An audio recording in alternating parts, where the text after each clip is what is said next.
உங்களோட வாழ்க்கையை, உங்களோட சந்தோஷத்தை உங்கள் கையால் நீங்களே நாசப்படுத்திக்கிறீங்க. உன்னோட லைஃப்பை டெஸ்ட்ராய் பண்ணுறது உங்களோட எனிமிஸ் இல்லை, உங்களோட எமோஷன்ஸ். ஒரு வாட்டி இதை பற்றி யோசிச்சு பாருங்கள். ஒரு சின்ன இன்சல்ட், ஒரு ரிக்ரெஷன், ஒரு பிரேக்கப், ஒரு ஃபெயில்யூர், இதெல்லாம் உங்களோட வாழ்க்கையை பர்மனெண்ட்டாக டேமேஜ் பண்ண முடியாது. ஆனால் அதுக்கு எமோஷ்னலாக நீ ரியாக்ட் பண்ணிட்டா, அந்த எமோஷ்னல் ரியாக்ஷனை நீ இந்த பிரேக்கப் ஆனதுக்கப்புறம் இந்த மாதிரி ஆசிட் அடிக்கிறது, இந்த மாதிரி கையெடுத்துக்கிறது, இந்த மாதிரி பண்ணனா உன்னோட வாழ்க்கை அப்படியே டெஸ்ட்ராய் ஆகிடும். இதை தான் எமோஷன் ரியாக்ஷன்னுவாங்க. சைக்காலஜியில் நம்ம இந்த எமோஷ்னலாக ரியாக்ட் பண்ணுறவங்க என்ன சொல்லுவோம்னா எமோஷ்னல் ஹைஜாக்கிங். இன்னைக்கு வீடியோவில் நம்ம சைக்காலஜி பெர்ஸ்பெக்டிவில் பார்க்கலாம். இது எல்லாத்தையுமே ஒரு விஷயம் சொல்லுங்கள், should we really kill our emotions, இல்லைன்னா அந்த எமோஷனை கண்ட்ரோல் பண்ணுமா? இன்னைக்கு வீடியோவில் இதை பற்றி தான் பார்க்க போகிறோம். Let's begin. சைக்காலஜியில் ஒரு இம்பார்ட்டண்ட்டான கான்செப்ட் இருக்குது. அதுதான் system 1 and system 2 thinking. System 1னா எமோஷ்னல் பிரெயின், ஃபாஸ்ட்டாக இருக்கும், இம்பல்சிவாக இருக்கும், இன்ஸ்டன்ட் ரியாக்ஷன், நம்ம இப்போ என்ன நினைக்கிறோமோ அதை பண்ணிவிடுவோம். அண்ட் சிஸ்டம் 2 என்னென்னா லாஜிக்கல் பிரெயின், ஸ்லோவாக இருக்கும், ரொம்ப பிரசாந்தமாக இருக்கும், காமாக இருக்கும், அண்ட் அந்த சிச்சுவேஷனுக்கு நம்ம எப்படி ரீசனிங் பண்ணணும் அப்படின்றத பொறுத்து இருக்கும். ஒரு வாட்டி இமேஜின் பண்ணி பாருங்கள், யாராவது வந்து உங்களை இன்சல்ட் பண்ணிட்டாங்க, ஏதோ ஒரு விஷயத்தில் இன்சல்ட் பண்ணிட்டாங்க. அப்போது சிஸ்டம் 1 என்ன சொல்லுன்னா, ரிப்ளை பண்ணு, அவங்கக்கிட்ட பேசு, அவங்கக்கிட்ட வாதாடு, அவங்கக்கிட்ட சண்டை போடு, அண்ட் நீங்கள் யார், உங்களால் என்ன முடியும்ன்ட்டு அவங்கக்கிட்ட காட்டு அப்படின்ட்டு சிஸ்டம் 1 சொல்லும். அதுவே சிஸ்டம் 2 சொல்லணும்னா 2 நிமிஷம் வெயிட் பண்ணு, கொஞ்சம் திங்க் பண்ணு, அண்ட் இவங்க கூட நம்ம சண்டை போடுறது நமக்கு வர்த்து தானா, அவங்க நம்மளோட ரேஞ்சு தானா அப்படின்ட்டு சொல்லும். கொஞ்சம் லாஜிக்கலாக திங்க் பண்ணுங்கன்னு சொல்லும். நிறைய மக்களுக்கு எமோஷன்ஸ் கம்மியாகவே இருக்காது, அவங்களுக்கு ரொம்ப அக்ரெசிவாக இருக்கும். இந்த மாதிரி ஆளுங்க அவங்களோட எமோஷன்ஸை, அவங்களோட டெசிஷனை கண்ட்ரோல் பண்ணாத மாதிரி பார்த்துப்பாங்க. அவங்க என்ன பண்ணுவாங்க, அவங்களோட எமோஷன்ஸ், அவங்களோட டெசிஷனை கண்ட்ரோல் பண்ண விட மாட்டாங்க. அவங்களுக்கு எது லாஜிக்கலாக தோணுதோ, அந்த சிஸ்டம் 2 பிரெயின் எப்படி ஒர்க் ஆகுதோ அது மேலே தான் டிபெண்டாக இருக்கும். சும்மா தேவையில்லாத விஷயத்துக்கெல்லாம் இன்வால்வ் ஆக மாட்டாங்க. ஒரு வாட்டி நிஜ வாழ்க்கைக்கு வந்து பாருங்கள். நிறைய மக்கள் அவங்களுக்கு எந்த மாதிரி பிரச்சனை இருக்குது, எந்த மாதிரி இஎம்ஐஸ், லோன்ஸ் இந்த மாதிரி இருந்தாலும் யாரோ ஒருத்தர் நம்மளை திட்டான்ட்டு அவங்களோட வேலையை விட்டுருவாங்க. கோபத்தில் அவங்களோட ஜாபை விட்டுருவாங்க. இந்த மாதிரி அவங்க பண்ணுற வேலையை விட்டு மற்றவங்க மேலே யுகோக்கு போய் இந்த மாதிரி அவங்களோட வாழ்க்கையை அவங்களே டெஸ்ட்ராய் பண்ணிப்பாங்க. ரீசெண்ட் டைம்ஸில் நிறைய விஷயங்கள் பார்த்துருப்பீங்க. இந்த மாதிரி ஈகோனால ரிலேஷன்ஷிப் பிரேக்கப் ஆகிறது, இந்த மாதிரி எல்லாருமே பிரிஞ்சு போகிறது அப்படின்ட்டு. இந்த மாதிரியெல்லாம் இந்த எமோஷன் டெசிஷனால தான் ஆகும். அண்ட் இந்த ட்ரேடர்ஸ் எல்லாம் பார்த்துருப்பீங்க, அவங்களுக்கு காசு வந்தாலும் சரி அந்த ட்ரேடிங்லேருந்து அவங்க வந்து இன்னும் நமக்கு கிடைக்கணும் அப்படின்ட்டு இருக்கிற காசும் இன்வெஸ்ட் பண்ணுவாங்க. ஸோ அந்த டைமில் க்ரீடினஸ்க்கு போய் இருக்கிற எல்லா மணியுமே லாஸ் பண்ணிவிடுவாங்க மோஸ்ட் கேசஸில்.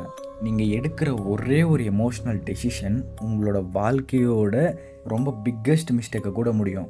நீங்கள் எடுக்கிற ஒரே ஒரு எமோஷனல் டெசிஷன் இயர்ஸ் ஆஃப் ரிக்ரெட்டாக இருக்கும். நீங்கள் வருஷம் இதை பற்றி நினச்சிட்டே இருப்பீங்க. இதை சைக்காலஜியில் நம்ம என்ன கூடுவோம்னா எமோஷ்னல் ஹைஜாக்கிங்னு கூடுவோம். இந்த எமோஷ்னல் ஹைஜாக்கை நம்ம எப்போ கூப்பிடுவோம்னா, எப்போ எமோஷன் வந்துட்டு ரொம்ப ஸ்ட்ராங்காக இருக்குன்னா நம்ம ரீசனிங் அண்ட் லாஜிக்கோட, அப்போது நம்ம இதை எமோஷ்னல் ஹைஜாக்கிங் கூப்பிடுவோம்.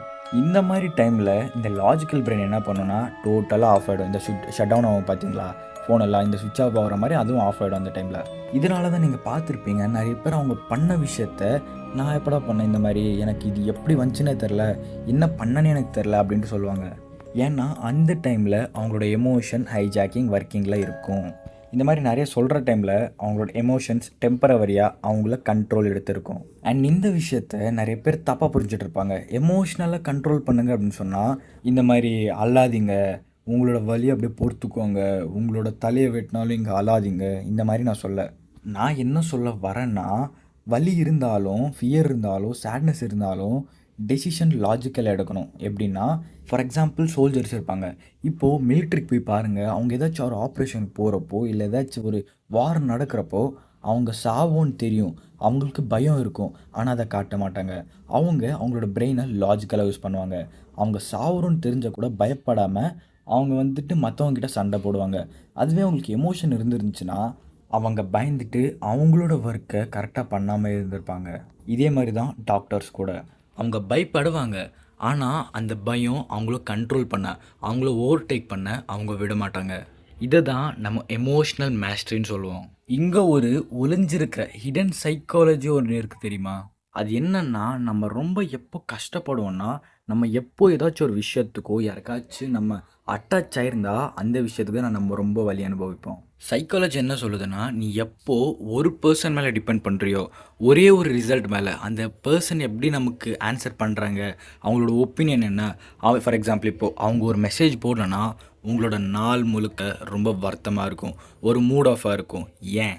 ஏன்னா, உங்களோட எமோஷனல் ஸ்டேட் வந்துட்டு ஒரே ஒரு பெர்சன் மேல தான் டிபெண்ட் ஆகுது. அவங்க உங்ககிட்ட எப்படி பேசுறாங்க, ஃபார் எக்ஸாம்பிள் நல்லதா பேசினா உங்களுக்கு உங்களோட மூட் நல்லா இருக்கும். அதுவே வந்துட்டு அவங்க வந்துட்டு உங்களுக்கு ரிப்ளை பண்ணலன்னா, உங்கள ரொம்ப அசிங்கமா ட்ரீட் பண்ணா, உங்களோட நாள் முழுக்க மூட் ஆஃபா இருக்கும். ஏன்னா, உங்களோட கண்ட்ரோல் எல்லாமே அவங்களோட மூட் மேல தான் டிபெண்டா இருக்கும். உங்களோட ரியல் ஃப்ரீடம் எப்போ தெரியுமா ஸ்டார்ட் ஆகுது? எப்போ நீங்க உங்களோட மைண்ட் மேல டிபெண்டா இருக்கீங்களோ, அப்போதான் உங்களோட உண்மையான ஃப்ரீடம் வெளிய வரும். மத்தவங்க மேல டிபெண்டா இருந்தா கிடையாது. நான் இங்க சொல்ல வர்றது என்னன்னா, கடைசியா ஞாபகம் வச்சுக்கோங்க. அது என்னன்னா, எப்பவுமே உங்களோட ஹியூமனிட்டிய கில் பண்ணாதீங்க. எப்பவுமே உங்களோட ஃபீலிங்க சப்ரஸ் பண்ணாதீங்க. ரொம்ப அடக்கி வைக்காதீங்க. அதுக்கு பதிலா உங்களோட இம்பல்சிவ் ரியாக்ஷன் சடனா அந்த டைம்ல உங்களுக்கு என்ன மாரி ரியாக்ஷன் வருதோ, அத கண்ட்ரோல் பண்ணுங்க. அன்னெசசரி ஈகோக்கெல்லாம் போகாதீங்க. ரொம்ப ஓவர் திங்க் பண்ணாதீங்க. எமோஷன் வந்துட்டு மத்தவங்க மேல டிபெண்ட் பண்ணி வச்சுக்காதீங்க. எப்பவுமே எமோஷனா இருக்காதீங்க. எமோஷ்னலா இருங்க. ஆனா, எப்பவுமே அதுக்கே அடிமையாயிடாதீங்க. ஒருத்தர் எப்போ தெரியுமா ரொம்ப ஸ்ட்ராங்கா இருப்பாங்க, எப்போ மத்தவங்கள அவங்களோட கண்ட்ரோல இழந்துட்டாலோ, நீ உன்னோட கண்ட்ரோல இழக்கலையோ, அப்பதான் நீ ரொம்ப ஸ்ட்ராங்கா இருக்க. இந்த வீடியோலேருந்து உங்களுக்கு எது கரெக்ட்டா தோணுச்சுன்னு எனக்கு தெரில. ஆனா, உங்களோட பெர்ஸ்பெக்டிவ் இந்த வீடியோ சேஞ்ச் பண்ணியிருந்தா, இந்த வீடியோ யாருக்கு உண்மையிலே தேவைப்படும்ன்ட்டு உங்களுக்கு எல்லாருக்குமே தெரிஞ்சிருக்கும். உங்களோட ஃப்ரெண்ட்ஸ்ல யாராச்சும் ஒருத்தருக்காச்சும் இந்த வீடியோ தேவை இருக்கும். ஸோ, அந்த மாரி ஆளுக்கு இத ஷேர் பண்ணி விடுங்க. அண்ட் ஒரு விஷயம் ஞாபகம் வச்சுக்கோங்க. எப்பவுமே உங்களோட எமோஷன்ஸ நீங்க கண்ட்ரோல் பண்ணுங்க. உங்களோட எமோஷன்ஸ் உங்கள கண்ட்ரோல் பண்ண விடாதீங்க. எனிவே இந்த மாரி வீடியோஸ்லாம் நம்ம டெய்லி கொஞ்சமா பேசி நெறைய தெரிஞ்சுப்போம். சப்ஸ்கிரைப் பண்ணி வச்சுக்கோங்க.